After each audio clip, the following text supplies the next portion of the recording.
BYD has officially overtaken Tesla as the EV global production leader. I have to look at that a little more closely. I don't even think I even realized that. The long-term bet is the next EV they're going to buy is going to be a Tesla. I mean, they're gorgeous. They have the longest range. They're the best value for the money.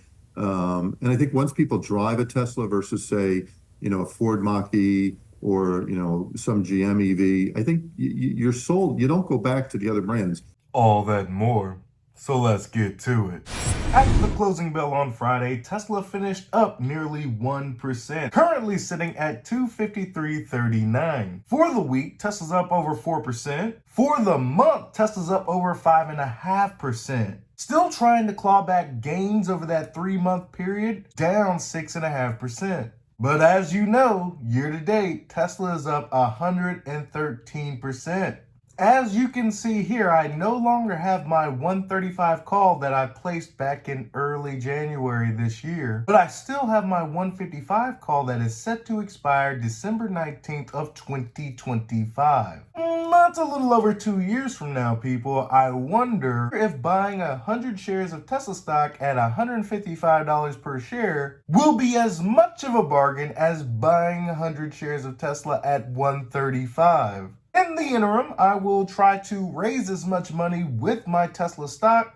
I am selling a $275 call that expires on January 19th of 2024. For those of you that aren't in the know, me selling a call at $275 gifted me a little over $600. And as long as Tesla doesn't soar over $281.05, I break even. There is a possibility that I could get exercised, but I would be making $275 on every Tesla share sold. To further reduce the possibility of me having to sell 100 shares, I placed a $250 call to expire on the same day. If I'm exercised at $275 per share, I can always rebuy those shares back at $250 per share. For those of you keeping score at home, that is a net profit of $2,500. Leading up to this expiration date of January 19th, 2024, I will be entering into weekly and daily options contracts, taking advantage of the still high volatility in Tesla. BYD has officially overtaken Tesla as the EV global production leader. I have to look at that a little more closely. I don't even think I even realized that. Me and you both. So Matt Ogos is with us, founding partner, Venture Science. So tell us a little bit about this. I always sort of thought Tesla was it, produced the most. I know Warren Buffett had an investment in BYD. Is this a fact? Where's this coming from? And this is worldwide? First of all, in full disclosure, I own a Tesla vehicle and we have exposure to Tesla stock. And on top of that, I live in the San Francisco Bay Area, so we're biased a little bit. But, all of that aside, BYD's production numbers, it seems to be going up. But I think as far as the overall, electric vehicle experience goes, I haven't ridden a BYD, but I don't think anybody's anywhere close to, what you get from Tesla. I mean, they're still the undisputed leader in this space. Superior. The charging network alone is just massive. They sell in many, many countries, not just the United States, whereas BYD is predominantly in China. And so, all of that combined, we do see BYD sort of being one of the key players in the space. But as far as leadership goes, I mean, we look for best of breed companies, both in the private and the publicly traded part of the investment world. I think Tesla is just the undisputed leader there. Now, many people coming out with these numbers, they include BYD's hybrid vehicles. Those aren't EVs. I have no idea why they decided to put hybrids in the EV category. Hybrids are closer to ICE vehicles than they are to electric vehicles. If the headline read, BYD passes Tesla as global BEV production leader, because Tesla doesn't produce hybrids, then that might be an actually decent headline. I'd be curious to see what BYD is doing to increase their production of battery electric vehicles and maybe pass that blueprint on to some of our own legacy auto manufacturers. Ford, GM, they shouldn't be comparing themselves to Tesla. They should be looking at BYD and trying to emulate that. I mean, I see in October at Fortune, it said BYD is 3,000 cars away from overtaking Tesla. In October in Barron's, BYD tops Tesla, takes global EV production. So I think this is a real back and forth. We're going to have to wait till year end to see who is the true leader as far as these production numbers. That and the exclusion of hybrid vehicles. It doesn't make sense to include hybrids in these figures. Tesla will be producing over 500,000 vehicles this quarter alone. Good luck, buddy. Good luck. That being said, when you look at these stocks, you look at these makers, BYD, by the way, folks, 1 year is up 8% year to date, is up 8%. Tesla is up 103%. Where do you think Tesla is headed? Well, I mean, this story just reminds me of, the old Android versus, the iPhone story, right? So, Android sells more phones around the world in massive numbers, but who's the biggest tech company in the world? I think we all know the answer to that. So as far as the stock price is concerned, the market has made that decision this year so far. Tesla's stock more than doubled, and BYD sort of flat.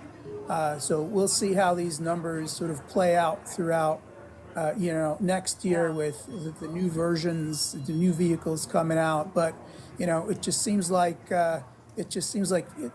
just looking at these numbers, Tesla has done just so much better this year. I mean, if you were comparing the two, I mean, sort of being a user, I know you own a Tesla. I mean, what are maybe the few best things about the Tesla and a few best things about BYD, or what, when you're doing your comparisons, what stands out to you? Don't worry, I got you right here. BYD is in essence a car company. Sure, their battery knowledge is higher than the legacy automotive companies that are here, but as China's demand for EVs grow, their ICE business is dwindling. Hybrids are still a key part of their business, and I suppose if people are still buying them, more power to you. Their emergence in Mexico, emergence in the European market, these China-made EVs are relatively inexpensive. BYD knows what they're doing, more than I could say for the legacy automotive manufacturers here. But comparing it to Tesla is still an act of futility. Tesla doesn't have to worry about an internal combustion engine side of their business. They're making battery electric vehicles the best. Performance, functionality, and dare I say style. Tesla has a robust supercharging network around the world. They dabble in insurance, battery storage, and renewable energy generation. Did I mention that they have some of the best software on the planet? When achieved, looking to turn on their robotaxi with a flip of the switch?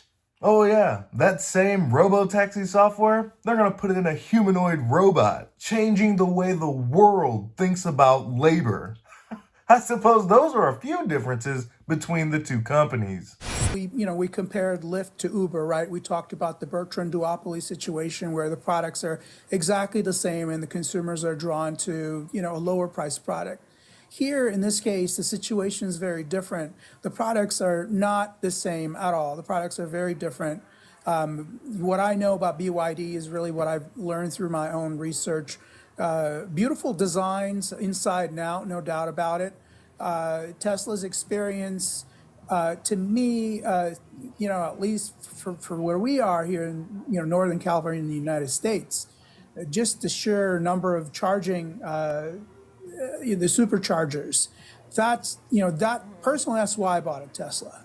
I've recently driven from here down to Los Angeles, never had charge anxiety or, battery anxiety or what have you.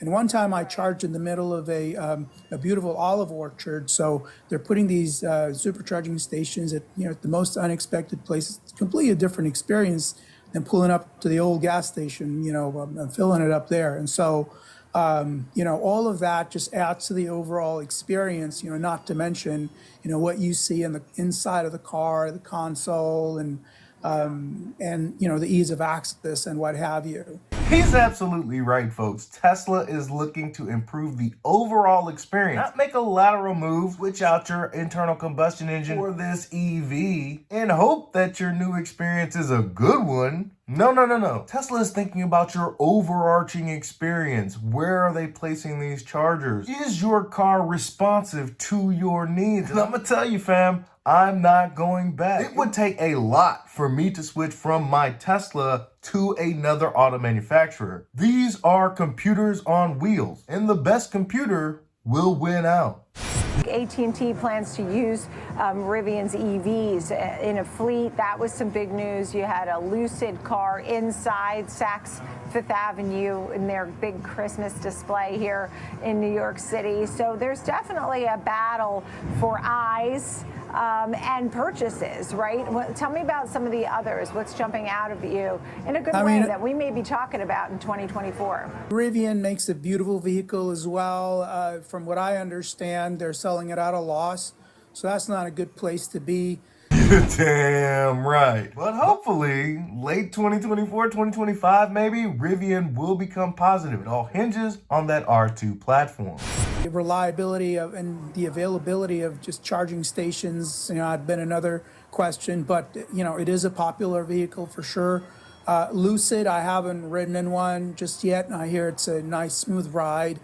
Lucids are beautiful, beautiful creatures. I've only seen one up close, and that's when I went to a Tesla delivery event. The owner was looking around at Teslas inside the storefront, and I was able to pick his brain about the vehicle. He had nothing but glowing remarks. Yet he's in the Tesla storefront, looking at Tesla's lineup. There's a shift, no doubt about it, towards electric vehicles. And I think at some point, the internal combustion engine vehicles are just going away. In that world, there will be not just one, but more than one players. Tesla appears to have started sooner, and they have a head start. Others are catching up. The economic benefits, both for the companies and the consumers, are massive. And so this is the direction that the automotive industry is clearly taking. Now, as far as Ford, GM, and whoever else, what they're going to catch up, and that writing's still on the wall. We'll see. But as for now, as I mentioned, Tesla is the clear leader. That's Tesla's main mission, to accelerate the transition to sustainable energy. Startups, legacy automotive, all of them are attempting to survive the decade by producing battery electric vehicles. Why? Because Tesla has proven that you don't need an internal combustion engine any longer. As a matter of fact, a battery electric vehicle is better in every single way. Performance, functionality, style. And that last pillar is soon to drop. Price. Yeah, and last but obviously you have the Cybertruck, and they have 2 million pre-orders on that. They're expecting at least 40% to actually stay on board and get that Cybertruck. And while some people may think it's unattractive, if you bang your shopping cart into it, it won't dent. But the big picture here, the final words on this group, and this is my real question to you. Cybertruck's great and super fun, but do you really think EV demand will continue in the same way? We had Tesla talking about slower growth overall. They've acknowledged they sort of went through their biggest growth period. Is EV demand dying off a little? They did? I remember Elon talking about interest rates being higher than they probably should be, putting a strain on the wallets of the consumers, but I don't think he said demand was at its peak. I don't think so. These numbers from quarter to quarter, and keep in mind that there's macroeconomic factors and play here too. The interest rates are high. Most people pick a car based on what they're able to pay monthly. Everybody wants to keep their monthly payments low. So, that would have an impact on the total demand, undoubtedly. But I don't think the demand for electric vehicles is going to go down anytime soon. I think it's going to keep increasing. Anybody who drives one and gets the experience, of the convenience of the charging, just the overall, and not to mention, once you start driving one after a while, you really feel a sense of pride in terms of driving this super clean green vehicle, and everybody seems to be on board with that. I'm gonna tell you, ladies and gentlemen, your boy doesn't drive the Tesla for the environmental reasons. Sure, I guess that's awesome. I bought it for the style and stayed for the performance and functionality. Been a roller coaster year for Tesla, from slashing prices in the US starting in January all the way to the release of its much anticipated and controversial Cybertruck just last month. But what were the most consequential things to happen to Elon Musk's company this year, and what's still to come? Gary Black, the Future Fund managing partner, joins me now alongside Yahoo Finance's Pras Subramanian. Welcome to both of you. So Gary, I want to start with what you consider the most consequential story of the year for Tesla. Well, Cybertruck is huge. Last time we saw this level of innovation is when they launched Model Y, and it created a halo effect for the whole Tesla franchise. You saw volumes explode in 2021 after Model Y came out. It went up 87% after being up, I think it was like 37 in the prior year. You're going to see a similar halo effect this time. Not similar. Oh no. This will be an order of magnitude when you're talking about the halo effect from the Model Y to the Cybertruck. You want to know why Tesla doesn't need to advertise? It's because every time they release a new product, more and more people gravitate to the Tesla website on their own. You don't have to waste money on an advertising department because it's so compelling. People are going to be attracted to it anyway.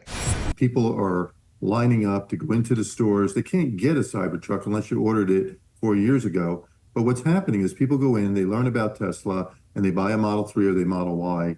And I think that's probably the most important factor. You mentioned price cuts. Tesla took prices down earlier in the year. They didn't really get much out of it. I'd say it stopped the bleeding. I don't really think it was that smart of a move to do it. But on the other hand, their volumes for the year are going to come in at about 1.8, which is about 40% above where they were a year ago. And I think one of the things investors like me are looking for is, have the price cuts stopped? Will you see gross margins bottom either in third quarter or fourth quarter? And I think they have. Investors like Gary tend to manage money for other individuals. The gross margin number is important to Tesla's current stock price. Every time that number is released, it will be compared to the street estimate, and if it's higher, the stock will rise. If it is lower, the stock will fall. Luckily, I don't manage money for anybody else. I guess this affords me the ability to not give a shit about Tesla's margins, as long as they remain industry leading when it comes to battery electric vehicles. Around about 15% for the year, I might get a little bit concerned, but I'm not worried about the margins troughing. My biggest concern is the explosion of demand that is over the horizon. Battery electric vehicle adoption is on an exponential curve. It won't be long now before Tesla is trying to build factory after factory just to keep up with the explosion in demand to keep the prices down on their vehicles. The third big story is going to happen in a couple of weeks. You're going to see the $7,500 EV credit, which up to this point, you get to take it as a tax credit. It's going to go off invoice. And so immediately the prices of all Model Ys are going to effectively go down by $7,500. The Model 3 Performance will go down by the same amount. The Model X Long Range will go down by the same amount. And that's going to be a catalyst for the entire EV industry. So those are three big things that are happening. So Gary, one story that may not have moved the needle, but was I think, a harbinger of things to come was Tesla's charging deal with Ford that sort of upended that landscape and brought a bunch of traditional OEMs into the Tesla fold. I know that's not going to move the needle much from a financial point of view, but do you think that was a big story for them, a big kind of deal for them as we look forward to the EV transition? I don't think that's such a big deal because again, you're using the charging network, which is external to the car, right? I think a bigger story, which a lot of bulls are hanging on, I'm not in this camp, that FSD, that you're going to see a lot of legacy players decide to start paying Tesla for their FSD. That's the brains of the car. And so I don't see that happening. I think for, an external, you charge it using a Tesla charger. I think that's smart business for GM or Ford or Volkswagen, because the number one reason people don't buy an EV is because of this so-called range anxiety. Probably the number one thing is cost. They think that the cost is high, even though after the credit, it's really not that. But number two is that they're afraid they're going to run out of charge And if GM or Ford can say, look, you could stop at one of these Tesla superchargers, get your charge filled up in half an hour, and there's 20,000 of these in the United States, that relieves that range anxiety. So I think it's good for the other OEMs. I think it's good for Tesla too, because once you're inside it, the supercharger, the long-term bet is the next EV they're going to buy is going to be a Tesla. I mean, they're gorgeous. They have the longest range. They're the best value for the money. And I think once people drive a Tesla versus, say, a Ford Mach-E or, some GM EV, I think you're sold. You don't go back to the other brands.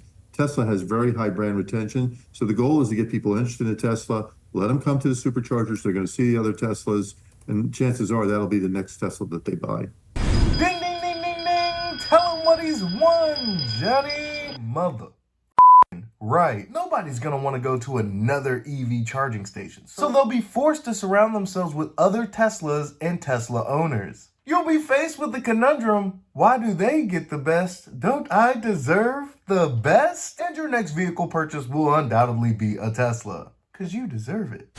Now, Gary can't get everything right. He's not a believer that FSD is going to be such a game changer. I activate this software every time I'm in the vehicle, and I've only got 11.4.4. In the next few years, a licensing of Tesla's FSD software will roll in, much like the adoption of Tesla's NACS. Many would consider Gary a hyper bull, but I suppose no two Tesla bulls are exactly alike.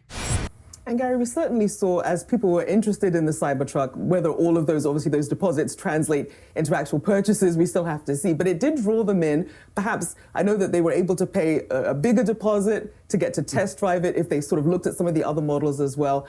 As we talk about the halo effect, though, we have to talk about the Musk effect. How much does people's actual visceral reaction to Musk himself affect whether or not people are going to be buying Teslas in 2024 versus perhaps seeking other options? If you're not going to treat yourself and buy a Tesla because of Elon Musk, you deserve whatever car that you get.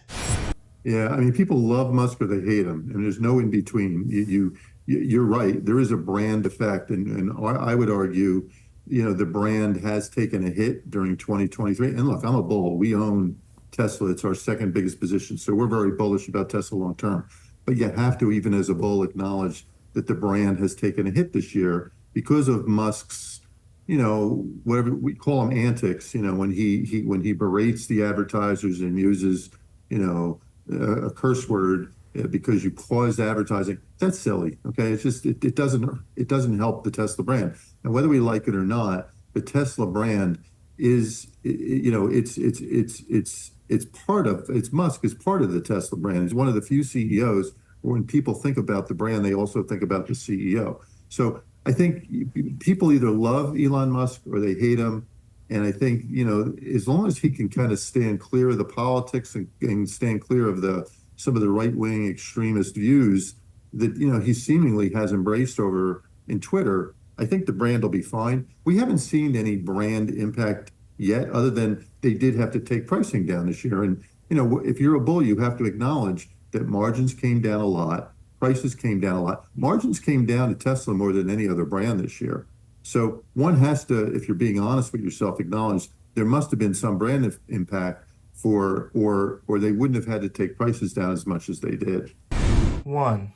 Tesla took the prices down because their volume of production increased so dramatically after a global pandemic that margins were secondary in order to get people into the vehicles. Could they have left the prices where they were? Of course they could have. They just wouldn't have sold them as fast. The goal is to get the customer into the vehicle as quickly as humanly possible. That's why prices came down. That's why margins were sacrificed. The more Teslas Tesla sells, the more Teslas Tesla sells. Now, this nonsense about the brand being associated with Elon Musk, there is some credence to that. Of course there is. But I promise you, no one gives a. The people that do are just loud and obnoxious. And I counter, who gives a shit? Not everyone is going to be able to purchase a Tesla. Then when Tesla opens up their total addressable market with the next gen vehicle, Tesla will not be able to service everyone in the world with their vehicles. If half the world hates Elon Musk, they still can sell 20 million vehicles per year by 2030. This Elon hurting the brand nonsense, it has to stop. Looking ahead to 2024, what are some of the key things you're watching for Tesla as we see the next part of the story unfold? And also, I know that you've been talking about how Tesla trading at, I think, 58 times adjusted EPS for 2024. You think that's cheap, right? So I want to get more of that story as well. Yeah. So the big catalyst we're looking for is, one, we talked about auto gross margins have to bottom. They hit 16.3. This is excluding the reg credits. They hit 16.3 in the third quarter. We think they'll be about the same in the fourth quarter. Then we think they're going to get back into the 17 range in 2024. So that's the first thing that has to happen. Two, you have to see that there is some halo effect that's come from Cybertruck. We think we're going to see that starting in the first, second quarter. And related to that is that $7,500 EV credit, which is going into place off invoice in 2 weeks. Third, people are going to start talking about this other end of it, which is the $25,000 vehicle. To me, that's where Tesla can get, up to say 5 million units, because you're going into the mass market. Tesla is viewed as a luxury brand. When you bring the brand down to the masses by bringing out a $25,000 vehicle and you put the Tesla brand on, everybody's going to want that. And they're going to get a $7,500 credit for that if they buy it inside the United States. So if it's, a U.S. delivery, you'll get that $7,500 credit as well. So I think those are the big events that we're looking for. And then the fifth one, I would argue, would be declining interest rates. We saw the Fed, pivot, for lack of a better word. They're going to start taking rates down in the spring. We could see that from the dot plot. That helps long duration growth stocks the most. Long duration meaning high PE, where the earnings and the cash flows are a couple of years out, because you're basically discounting those earnings at a lower rate. So that helps Tesla. So back to your second question about PEs, Tesla's trading at about 58 times my next year's estimate. People say that's expensive, but you can't, if you study finance, you know that you have to look at what is that relative to the growth rate, because the growth rate, if it's flat, like on a GM or a Ford, 58 times would be absurd. But if you're growing your volumes and your earnings at 25 on volumes and 35 at earnings, that's not really that expensive. So you look at something like Apple. Apple trades at about 30 times earnings today, but it's only growing at about 10% a year. So on a price earnings relative to growth basis, that's about 3 times. Tesla is trading at 58 times earnings, but it's growing its earnings at about 35% a year. So it's trading at a PEG of about 1.8. So that's pretty cheap relative to other, we'll call it mega caps. Relative to NASDAQ's trading at an overall PEG of about 2. So I would argue that as long as Tesla can sustain its growth rate at 35%, it still looks pretty cheap. Oh, they will not only sustain it at 35%, it will increase. The reason it's growing so fast, though, is because EV adoption is soaring. If you look at Norway, you look at the Netherlands, you look at even China, you could see EV adoption going through the roof. It's not so much true in the US yet, but if EV adoption today, which is about 12, can get to 60 by 2030, which is our projection, that's about 24% tailwind growth just for the whole category. EV adoption will be 75% in my base case. And our view is that Tesla can gain share within the EV category because of its innovation. So because of Cybertruck, because of the $25,000 vehicle, and maybe you'll get some positive because of FSD, although we're not counting on that. That's the full self-driving. You don't have to count on it, Gary. I don't put it in my bear case either. But in my base and bull case, holy balls. FSD is crucial to the robo-taxi. But when I see progression in Tesla's Optimus bot,